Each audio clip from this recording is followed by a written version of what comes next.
Hi guys, back to back my channel. আমি মতিজান। তোমরা সবাই কেমন আছো? আশা করি খুব ভালো আছো। তো আমিও তোমাদের দোয়া এবং আশীর্বাদে খুব ভালো আছি। তো আমি আজকের বাড়ি যাব। তো ওদেরকে তো সেন্টার থেকে নিয়ে আসার পর আমি একটা রাতে ছিলাম। তারপরে সকাল হতেই আমি কিন্তু বেরিয়ে পড়লাম বাড়ির জন্য। কারণ আমি আমার ছেলেকে কথা দিয়েছি যে আমি আজকেরই যাব। ছেলেটা বহুত ছোট তো সেই জন্য। তো চলো আমরা চলে এলাম নিচের যে অফিসে, মেন অফিস এটা আমাদের।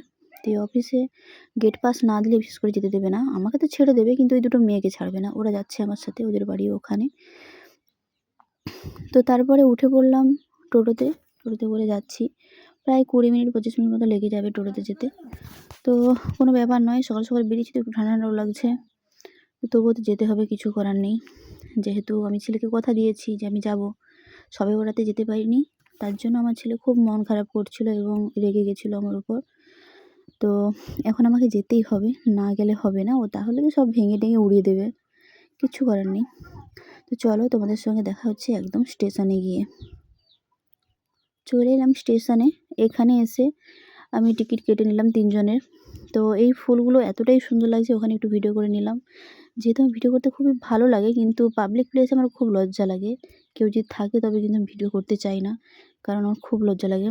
তো এখানেও আমি ঠিক সেই সেম ব্যাপারটাই করেছি, যে কিনা ভিডিও করতে গিয়ে নিচের দিকে ক্যামেরাটা ধরে রেখেছি, কারণ খুবই লজ্জা লাগছে। অনেকেই দেখছে যেহেতু যে আমি ভিডিও করছি। তো এটা হচ্ছে মাদপুর স্টেশন। তো এখান থেকেই আমরা কিন্তু লোকাল ট্রেন ধরবো, ধরেই আমরা মেছোতে যাব। তো আশেপাশে তোমরা একটু দেখে নাও, কেমন কুয়াশাও হয়েছে। তো কুয়াশা হবে না, সকাল সকাল উঠেছি এত, ঠান্ডাটাও এখন ঠিকমতো যায়নি। তো কি করবো, এখন বসেই আছি। এসে বসে বসে ওয়েট করছি যে কখন ট্রেন আসবে। ট্রেন তো আসেনি এখনও পর্যন্ত। একটু সময় বসতেই হলো আমাদেরকে, একটু বেশি সময় ধরে বসা হয়ে গেছে, কারণ ট্রেন তো আসেনি, কি করব। তাই সবাই মিলে বসে আছি এবং পাশের লাইন থেকে ট্রেন যাচ্ছে ওগুলো দেখছি। আর তোমরা দেখছো বন্ধুরা, মাদপুর স্টেশনটা কত বড়। তোমরা কে কে মাদপুর এসছো ওটা আমার কমেন্ট করে জানাবে। তো চলো একদম ট্রেনে বসে দেখা হচ্ছে। চলে এলাম, ট্রেনে বসে গেলাম এবং ট্রেনটাও ছেড়ে দিয়েছে। তো বসে আছি, এবার আমাদেরকে অপেক্ষা করতে হবে সেইটার জন্য, যে যেখানে আমরা নামবো, ওই যে মেছোতে বললাম। তো তোমরা আমাকে জানাবে কে কে মেছোতে এসছো, পূর্ব মেদিনীপুরে এসছো, আমাকে জানাবে সবাই কমেন্ট করে। তো মাদপুর থেকে আমাদের মেছোতায় যেতে প্রায় 40-45 মিনিট সময় লেগে যাবে। এত সময় বসতে হবে, কিছু করার নেই, কারণ বাড়ি তো যেতেই হবে। যাই হোক, তো চলো একদম মেছোদা স্টেশনে গিয়ে তোমাদের সঙ্গে দেখা হচ্ছে। এখন আমি চলে এলাম মেছোদা স্টেশনে। তো ওই দুটো যে মেয়ে এসেছিলো বলছিলাম, একটা দাদার মেয়ে একটা দিদির মেয়ে, তো ওরা সামনে দিয়ে যাচ্ছে।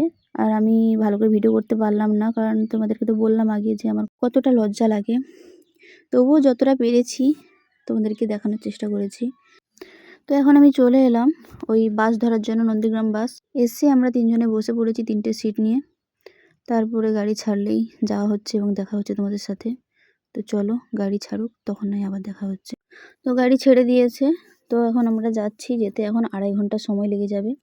আমার তো খুবই বোরিং লাগে, বাসে ভালো লাগে না, কিন্তু তবুও যেতে হবে, কিছু করার নেই। তো চলে এলাম চণ্ডীপুরে। তোমরা কে কে চণ্ডীপুর এসছো এটাও আমাকে জানাবে। এখানে আবার 10-15 মিনিট মতো দাঁড়াবে, কারণ এখানে আবার লোকজন ভর্তি হবে, হলে তবে ওরা ছাড়বে।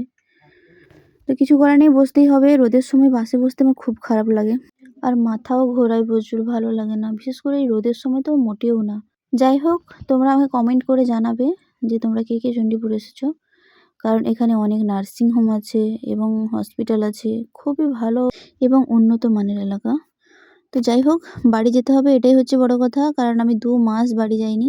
আর যদি আমি না যাই তাহলে কিন্তু আমার ছেলে আরও রেগে যাবে। কথা বলতে বলতে অনেক দূর চলে এলাম।